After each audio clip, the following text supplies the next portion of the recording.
السلام علیکم ورحمۃ اللہ وبرکاتہ۔ دوستو آئیے مفتی سلمان اجیری صاحب کا یہ بیان سنتے ہیں۔ بیان اچھا لگے گا تو لائک کرو، چینل کو ہمارے سبسکرائب کرو، اور ایسے ہی اسلامک ویڈیو دیکھنے کے لیے ہمارے چینل کو سبسکرائب کرو، لائک کرو، اینڈ کمنٹ کرو، اور زیادہ سے زیادہ شیئر کرو۔ اور ہمارا انسٹاگرام آئی ڈی بھی ڈسپلے پر شو ہو رہا ہے، اسے بھی جائیے فالو کریے، اور مفتی سلمان اجیری صاحب کا یہ بیان پورا لاسٹ تک دیکھنا، بہت پیارا بیان ہے۔ آئیے مفتی سلمان اجیری صاحب کا یہ فل بیان سنتے ہیں۔ سچویشن ہے کہ مکہ والے نکل چکے ہیں۔ کتنے لوگ تھے؟ 3000 لوگ تھے۔ 3000 لوگوں میں سے کتنے تو گھوڑے، اونٹ، ساری چیزیں، اور اس میں 15 کے قریب عورتیں بھی تھیں، اور سب کے سب نیزہ، ہتھیار سب لیس تھے۔ 3000 لوگوں کا قافلہ آ رہا ہے۔ اس وقت مدینہ میں جتنے تھے سب کو حضور نے بلایا، اس کے بعد مشورہ لیا کہ شہر میں رہ کر کے ان کا مقابلہ کریں یا شہر سے باہر جا کر۔ تو جتنے عمر والے تھے صحابہ، بوڑھے تھے، سبوں نے یہ کہا کہ مدینہ میں رہتے ہیں، عورتوں کو گھروں کے اندر محفوظ رکھیں گے اور مدینہ میں رہ کر کے ان کا دفاع کریں۔ لیکن جو کم عمر نوجوان صحابہ تھے، ان میں سے اکثر نے حضور کی بارگاہ میں یہ مشورہ کیا، عرض کیا کہ نہیں، مدینہ سے باہر نکل کر میدان میں ان سے مقابلہ کریں گے، کیونکہ بدر کی لڑائی کا انہوں نے اچھی طرح سے سن رکھا تھا، اور نوجوان سب لڑنے کے جوش میں تھے کہ ان کو مزہ چکھائیں گے میدان میں، نہیں تو شہر میں آئیں گے تو گلیوں میں ادھر ادھر چھپنا، بھاگنا سب چلتا رہے گا۔ حضور پاک صلی اللہ علیہ وسلم سب کا مشورہ لیتے رہے۔ 14 شوال کی تاریخ تھی۔ رات کو حضور صلی اللہ علیہ وسلم کے پاس دن رات وہاں انصار صحابہ پورے پہرے داری پر تھے، پورے مدینے میں ناکہ بندی چل رہی تھی، اور حضور صلی اللہ تعالیٰ علیہ وسلم کے گھر کی بھی پہرے داری پوری رات بھر چلتی تھی، انصار صحابہ، کہ مکہ کے کفار اچانک کہیں سے داخل نہ ہو جائے۔ پھر ہوا یہ کہ احد پہاڑ تک مکہ کے کفار سب آ کر کے پڑاؤ ڈال چکے تھے، جو مدینے سے صرف 5 کلومیٹر کے فاصلے پر ہے، اور مدینے داخل ہونے کے لیے سیدھا سیدھا راستہ ہے۔ تو احد پہاڑ کے دامن میں آ کر کے وہ میدان میں فروکش ہو چکے تھے۔ حضور صلی اللہ علیہ وسلم رات کے وقت اپنے حجرے میں گئے، اور واپس جب تشریف لائے تو جنگی لباس زیبتن فرمائے تھے۔ تو صحابہ کے پاس جیسی آئے تو صحابہ نے پوچھا، یا رسول اللہ صلی اللہ علیہ وسلم کیا حکم ہے؟ حضور پاک صلی اللہ علیہ وسلم نے فرمایا، ایک نبی جب جنگی لباس زیبتن کرتا ہے تو اب اسے یہ زیب نہیں دیتا کہ اب وہ اپنا لباس اتارے، شہر میں نہیں بلکہ شہر کے باہر نکلنا ہے۔ تو اسی مشورے پر صحابہ کرام سب تیار ہوئے۔ مدینے میں ایک منافق بھی تھا، عبداللہ بن ابی۔ منافق کا مطلب سمجھتے ہیں آپ؟ جو سامنے مسلمان تھا لیکن دل میں وہ بغض رکھتا تھا، اس کا دل سے اسلام کی طرف کوئی میلان نہیں تھا، لیکن دبدبا تھا، غلغلہ تھا، اس کی وجہ سے ساتھ میں چل رہا تھا۔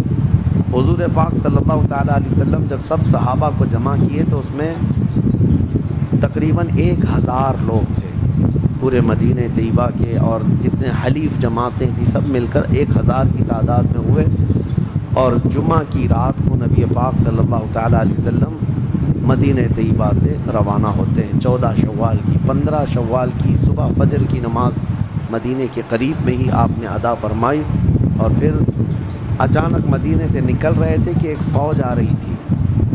حضور نے پوچھا، یہ کون لوگ ہیں؟ کہا، یہودیوں کی ایک جماعت ہے جو آپ کی مدد کے لیے آ رہی ہے۔ تو حضور صلی اللہ تعالیٰ علیہ وسلم نے فرمایا، ہم مشرکوں کی مقابل میں مشرکوں کی مدد نہیں لیتے، واپس کرو۔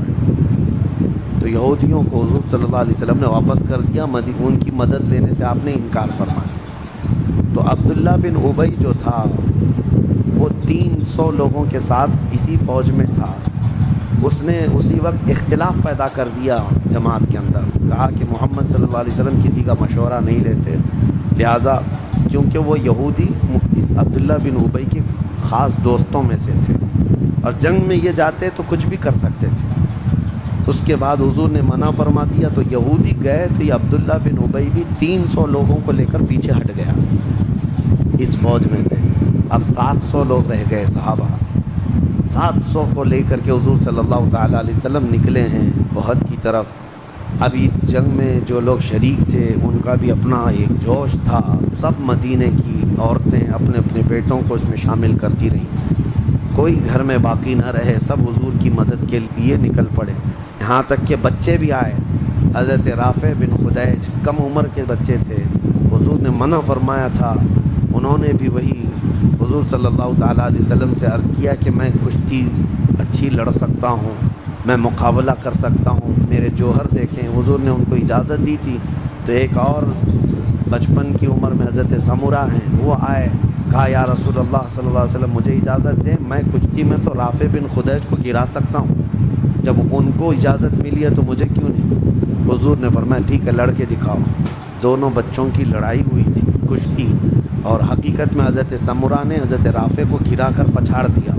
حضور نے یہ دیکھا، فرمایا دونوں کو جانے کی اجازت۔ یہ کم عمر کے نوجوانوں میں جو جوش تھا اس جنگ میں، اس کے بعد جنگ احد کے یہ جو مناظر ہیں، اب میدان میں جب سرکار دو عالم صلی اللہ تعالیٰ علیہ وسلم تشریف لائے، اب جو صف بندی ہونے والی تھی، حضور نے بہترین لوکیشن کو دیکھ کر، احد پہاڑ پیٹھ کے پیچھے تھا، ایک چھوٹی سی پہاڑی جس کو جبل رمات کہتے ہیں وہ بائیں جانب تھی، اور حضور صلی اللہ تعالیٰ علیہ وسلم کے سامنے کفار جو ہے پورے بھرے میدان میں تھے، 3000 لوگ، اس میں گھوڑ سوار بھی ہیں، اونٹ سوار بھی ہیں، اور بہترین تیر انداز بھی ہیں، سب وہاں موجود تھے۔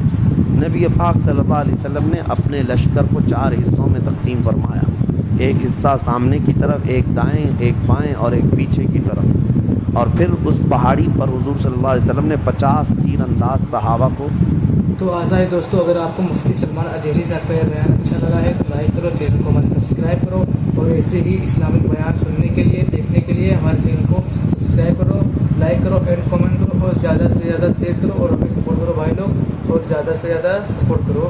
اور یہ پورا ویڈیو لاسٹ تک دیکھا ہے تو آپ نے لائک بھی کر دو، شیئر بھی کر دو۔ ملتے ہیں کوئی نیکسٹ ویڈیو میں۔